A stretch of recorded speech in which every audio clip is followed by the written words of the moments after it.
Саламатсыңарбы, балдар? Сабакка кош келгиле. Бүгүнкү кыргыз тили сабагынан кайрадан көрүшкөнүмө абдан кубанычтамын. Силер менен мен кыргыз тили жана адабият мугалими Жалелова Барчын Басылбековна. Бүгүнкү сабагыбыздын темасы өткөн чак. Анда бисе сабагыбыздын максаты менен тааныштырып өтөйүн. Өтүлгөндөрдү кайталоо менен бирге этиштин чактары жана өткөн чак тууралуу кеңири түшүнүк аласыңар. Көнүгүүлөрдү, берилген тапшырмаларды өз алдыңарча иштей аласыңар. Ошондой эле алган билимдериңерди турмушта да колдоно билүүгө тарбияланасыңар. Балдар, биз жаңы теманы өтөрдөн өтүлгөн темаларга кайрылып кетели.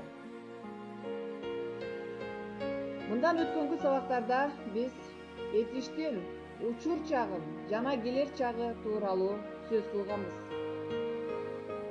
Кана балдар, айткылачы, учур чак деп эмнени айтабыз? Жана учур чак түзүлүшү боюнча кандай болуп бөлүнөт? Жазуудамын, отурам, угуудабыз. Мына ушул сөздөр түзүлүшү боюнча кандай этиштер? Ал эми келер чак деп эмнени айтабыз?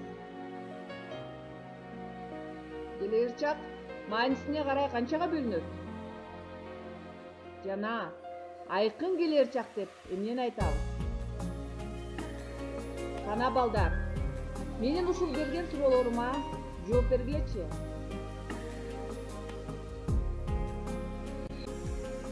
Азаматсыңар. Учур чак деп бул сүйлөп жаткан мезгилде болуп жаткан кыймыл аракетти айтабыз. Ал эми учур чак түзүлүшү боюнча жөнөкөй жана татаал болуп бөлүнөт. Мисалы, жөнөкөй учур чакка айтуудамын. Бул бир гана сөздөр кирди. Ал эми бара жатам. Бул татаал учур чак. Бул эки сөздөн түзүлгөн. Ал эми келер чак деп сүйлөп жаткан мезгилден кийин болуучу кыймыл аракетти айтабыз. Келер чак маанисине карай айкын жана арсар келер чак болуп экиге бөлүнөт. Ал эми айкын келер чакта кыймыл аракеттин болору же болбосу ишенимди көрсөтүлөт экен, балдар. Азаматсыңар. Эми бүгүнкү жаңы темабызга келсек. Өткөн чак. Өткөн чак бул сүйлөп жаткан мезгилден мурун болгон кыймыл аракетти билдирет. Мисалы, эжем дайыма комуз чертти. Мында эжесинин комуз чертип жүргөнүн айтып берди. Өткөн чактын төмөнкүдөй түрлөрү бар, балдар. Айкын өткөн чак, капыска өткөн чак, жалпы өткөн чак жана адат өткөн чак. Айкын өткөн чак Д мүчөсү аркылуу жасалат. Мисалы, атам жумуштан келди. Бул жерде кел деген этишке Д мүчөсү аркылуу айкын өткөн чакты жасады. Ал эми капыска өткөн чак ыптыр мүчөлөрү аркылуу жасалат. Мисалы, атай Москвага кетиптир. Жалпы өткөн чак кан мүчөсү аркылуу жасалат. Мисалы, эртең менен Аким мектепке барган. Көрдүңөрбү? Бар деген этишке кан мүчөсү аркылуу жалпы өткөн чак жасалды. Ал эми адат өткөнчак чүү мүчөлөр аркылуу жасалат.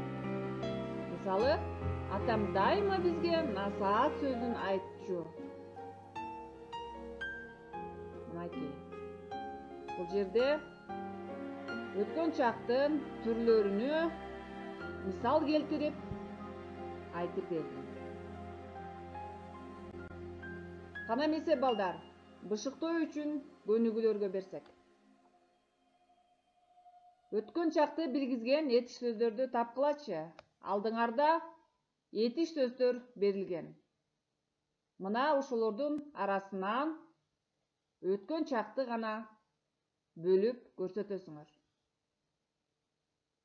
Арнаган, барабыз, жайт экен, барамын, окуптур, улантамын, келди, окуду, тартыптыр, сурайт, бийлеп жатат, бара жатамын, иштечү, дарыланат, ырдаган. Кана бул жерде өткөн чактарды бөлүп дептериңерге жазгылачы балдар.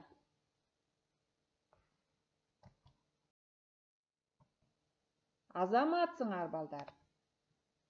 Арнаган, окуптур, келди, окуду, тартыптыр, иштечү, ырдаган. Мына булар өткөн чак экен. Буларды дептериңерге жазып койдуңар. Азаматсыңар. Ал эми дагы деле силерге тапшырма. Берилген сөздөрдү таблицага карап, өткөн чактын түрлөрү боюнча жазгылачы. Мына мен алдыңарга таблицаны түзүп койгом. Ошондой эле бир сөздү ар бир өткөн чактын түрлөрү боюнча жазып чыктым. Окуду, оку деген сөздү айкын өткөн чакта окуду. Капыскы өткөн чакта окуптур. Жалпы өткөн чакта окуган.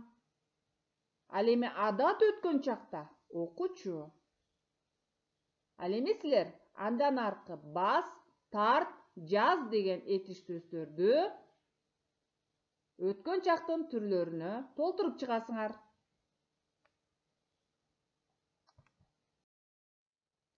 Азаматсыңар балдар. Мына биз өткөн чактарды түрлөрү боюнча этиш сөздөрдү өткөн чактын түрлөрү боюнча толтуруп чыктык. Басты, басыптыр, баскан, басчу. Тартты, тартыптыр, тарткан, тартчу. Жазды, жазыптыр, жазган, жазчу. Азаматсыңар. Эми балдар, биз сабагыбызды жыйынтыктап, бүгүнкү өткөн чак тууралуу эмнени билдик? Схемага көңүл бөлөбүз. Өткөн чак бул сүйлөп жаткан мезгилден мурун болуп өткөн кыймыл-аракетти билдирет экен. Ошондой эле өткөн чак маанисине карай 4кө бөлүнөт экен.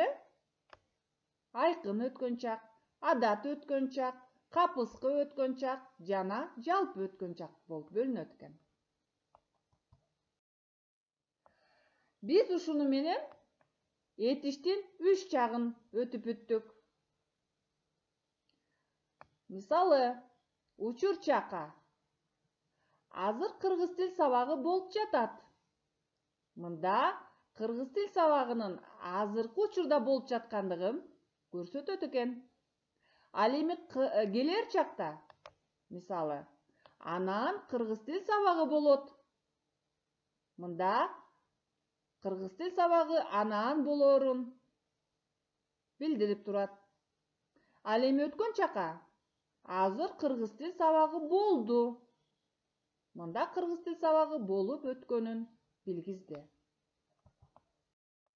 Эми балдар, силерге тапшырма. Алдыңарда сүрөттөр берилген. Мына ушу сүрөттөргө этиштин чактарына сүйлөм түзүп келесиңер.